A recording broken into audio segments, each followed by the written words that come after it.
ہے تو سن لو دنیا میں اجتماعی طور پر سب سے زیادہ مضبوط اگر کوئی ملک ہے تو وہ مسلمانوں کا ملک ہے دولت کے اعتبار سے, اور اس ملک کا نام ہے کویت.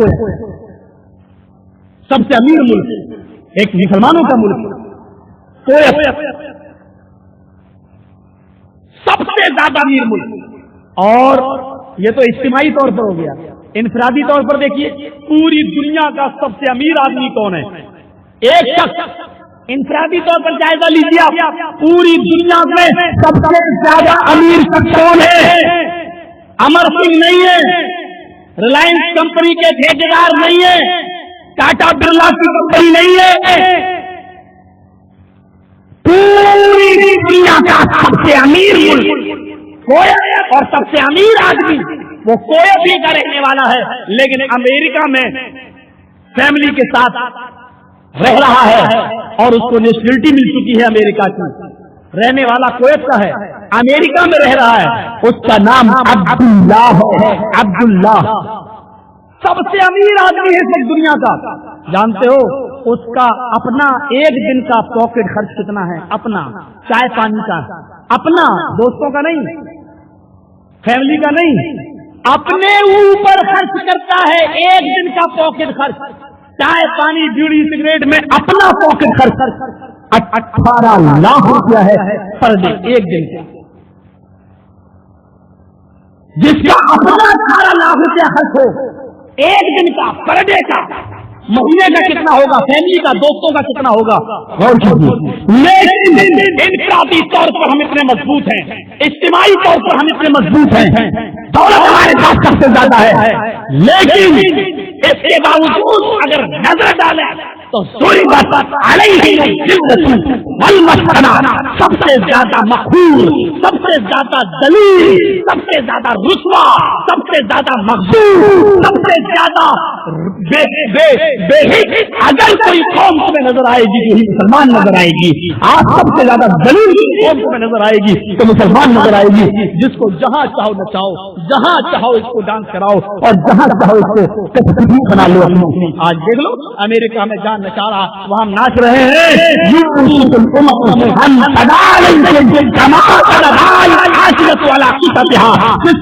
بھوکے لوگ دسترخوان کے اوپر ٹوٹ پڑتے ہیں, ایک ایسا سامان آ جائے گا کہ دنیا کی ساری قومیں تمہارے اوپر ٹوٹ پڑے گی. آج وہی حال ہے, دنیا کی ساری قومیں ہمارے اوپر ٹوٹ پڑی. دنیا کی محبت نے ہمیں ایسا گھیرا ہے, ورنہ عبرت کے لیے میرے بھائیوں 1 یا 2 واقعات ہی کافی ہوتے ہیں انسان کی زندگی کو جھجوڑنے کے لیے. انسان کی زندگی کو جھجوڑنے کے لیے سکندر بادشاہ جنگل میں 6 مہینے حکومت کرتا تھا, اور 6 مہینے وہ اپنے ملک میں رہتا تھا, 6 مہینے جنگل میں. ایک بادشاہ اس سے ملنے آیا, پتا چلا سکندر تو جنگل میں. وہ بولا مجھے ارجنٹ کام ہے, وہ جنگل میں گیا. رات ہو چکی تھی, کیا دیکھتا چراغ چل رہا ہے, اور چراغ کے سامنے سکندر کا چہرہ ہے. یہ پیچھے سے جا رہا ہے, سکندر میں پیچھے مڑ کے اس کو نہیں دیکھا. یہ بادشاہ جب قریب پہنچتا ہے تو کیا دیکھتا ہے؟ چراغ کی روشنی میں سکندر بادشاہ بیٹھا ہے, اور چراغ کے پاس ہڈیاں, بوسی ہڈیاں اس کے پاس, انسان کی کھوپڑیاں اس کے پاس خبر سے نکال کے لایا تھا وہ, اور اپنے پاس رکھے ہوئے ہے. اور وہ سکندر خبر کی ٹوٹی ہوئی ہڈیوں کو اٹھاتا جاتا, سر کی ہڈیوں کو اٹھاتا جاتا ایسے کر کے, اور ایک ایک ہڈی کو اٹھا کر کہتا جاتا, ارے ہڈیوں کل تم میرے جیسی تھی اور کل میں تمہارے جیسا ہو جاؤں گا. کل تم میرے جیسے تھی اور کل میں تیرے جیسا ہو جاؤں گا. کل تم میرے جیسی تھی اور کل میں تمہارے جیسا ہو جاؤں گا. یہ کہہ کر وہ اپنی موت کو یاد کر رہا ہے. اس بات پاگل ہو گئے ہو, سکندر میں جب پاگل میں نہیں تم ہو گئے ہو.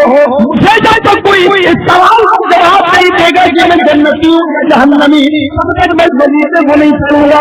میرے پیارے ساتھیوں, لوگ موت کو مختلف طریقوں سے یاد کرتے ہیں, اور کوئی ہے جو ہڈیوں کو اکٹھا کر کے اپنی موت کو یاد کر رہا تھا. وہ بادشاہ تھا لیکن پھر بھی کہہ رہا تھا, کل تم میرے جیسی تھی اور کل میں تمہارے جیسا ہو جاؤں گا. حمید الدین بھی ایک مرا گزرا ہے, تو نہیں جانتا.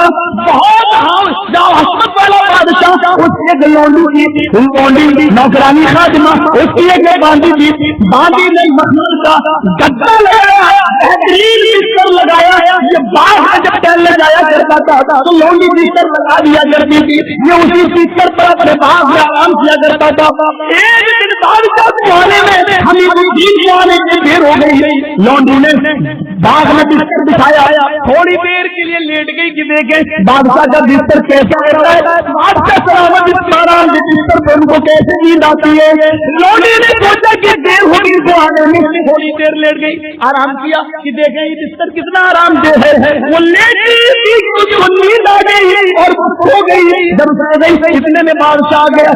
بادشاہ نے دیکھا کہ میرے بستر پر یہ گستاخ لونڈی سو رہی ہے, لڑکی سو رہی ہے. ثابت منگایا, کوڑا منگایا, اٹھا کر ایک کوڑا مارا سوتی ہوئی لونڈی کو, اپنی باندھی کو لونڈی کو کوڑا مارا. کوڑے میں اس کا کپڑا پھاڑ دیا, چھل گیا, خون نکلنے لگا. لونڈی چونک گئی, اٹھتی ہے اور اپنے ہاتھ کو پکڑ کر خون کو صاف کرتی ہے اور کھڑی ہو جاتی ہے. ڈرتے ہوئے سہمے ہوئے کھڑی ہو جاتی ہے. بادشاہ نے کہا تیری ہمت کیسے پڑی, بیچاری چپ ہے, کہا کھڑی ہو جا. وہ کھڑی ہو گئی. اس کے بعد اس بادشاہ نے 9 کوڑے اس کے اوپر اور مارے. ایک مارا تو اٹھ کے بیٹھ گئی, کھڑی ہو گئی. جب کھڑی ہو گئی تو بادشاہ نے 9 کوڑے اس کو اور مارے. لیکن اس مرتبہ لوگ روتی نہیں ہے, ہر کوڑا آتی جاتی اور ہنستی جاتی. دوسرا کوڑا اور تیز ہنسی, تیسرا کوڑا آیا تو اور تیز ہنسی. حالانکہ ہر کوڑے میں خون گر رہا ہے لیکن وہ ہنستی جا رہی ہے. جب 10 کوڑے پورے بادشاہ کو غصہ آیا, کہتا ہے کم وقت میں تجھے سزا دینے کے لیے مار رہا ہوں, سمجھانے کے لیے تجھے چوٹ نہیں لگ رہی ہے, تجھے تکلیف نہیں ہو رہی ہے, میں کوڑے مار رہا ہوں, تیرے جسم سے خون بھی گر رہا ہے اور تو ہنس رہی ہے. کیوں ہنس رہی ہے, کس چیز میں تجھے ہنسایا؟ ترکی ب ترکی جواب دیتے ہوئے, جواب دیتے ہوئے ہمت اپنے اندر پیدا کی. جواب دیتے ہوئے میں اس بات سے ہنس رہی ہوں, یہ سوچ کے ہنس رہی ہوں. زندگی میں پہلی مرتبہ 5 منٹ کے لیے تیرے بستر پہ لیٹی, میں یہ سوچ کے ہنس رہی ہوں. 5 منٹ آرام کرنے کی, 5 منٹ آرام سے سونے کی, 5 منٹ کی بستر پر آرام زندگی گزارنے کی سزا تیری لعنت نہیں ہے تو پوری زندگی کو آرام کرنے کی سزا اللہ کی عدالت میں کیا ہوگی؟ جب تیری عدالت میں سونے کی سزا یہ ہے تو پوری زندگی جو ہے جو آرام کے اندر رہا ہے, اللہ کی عدالت میں اس کی سزا کیا ہوگی؟ مندروں میں پیسہ دینے والوں کی سزا کیا ہوگی؟ اپنے گھروں پر ڈھولوں تاشے بجوانے والے, شراب کی پیسے لگوانے والے اور شراب کے خاطر پیسہ لٹا کر اس لیے کہ مجھے ووٹ دے, ان لوگوں کی سزائیں کیا ہوگی؟ اس لوگی کے ایک ضلع نے بتا دیا ہے. بادشاہ نے اپنا کوڑا زمین پر پھینک دیا, کھڑا ہو گیا اور اس نے استعفا دیا اور اسی دن سے اس نے بزرگی اپنائی, نماز روزے کی پابندی کرنا شروع کر دی اور اسی دن سے وہ بزرگوں کی باصفا بن گیا, ایک نیک آدمی بن گیا. طبیعت میں فطرت ہو تو میرے بھائی کیا ہی انسان کی زندگی کے لیے کافی ہے. یہاں تو پورے جلسے ہو جاتے ہیں لیکن صبح اٹھنے کے بعد وہی تاریخ پینا ہے, وہی شراب پینا ہے, وہی جوا کھیلنا ہے. 15-20 لاکھ روپے یہ جو اس جلسے میں خرچہ, لیکن 20 لاکھ روپے کے خرچے کے بعد اس کا رزلٹ کیا نکلے گا یہ آپ کو آج اور کل مودیوں کے جلسے کے بعد پتا چل جائے گا. میرے پیارے ساتھیوں, یہ تمام چیزیں اس جلسے کا آج جو اتنی تقریریں ہوئی, شیخ اشفاق مدنی صاحب, حمید اللہ سلفی صاحب اور فلاں جلال الدین کا کتاب, میری تمام تقریریں ہوئی. اب ان تمام تقریروں کا رزلٹ کیا نکلے گا, کیا نکلے گا, یہ صبح آج ہی فجر کی نماز میں ہماری مسجدیں بتلا دیں گی. یہ ہماری مسجدیں بتلا دیں گی کہ آج پوری رات جو مولوی چیخے ہیں, چلائے ہیں, کتاب اللہ سنت رسول کی باتیں کی ہیں, یہ آج ہماری مسجدیں اس بات کی گواہی دے دیں گی کہ ان کا کیا رزلٹ نکلا, ان باتوں کا کیا فرق پڑا ہے ہماری زندگی کے اندر.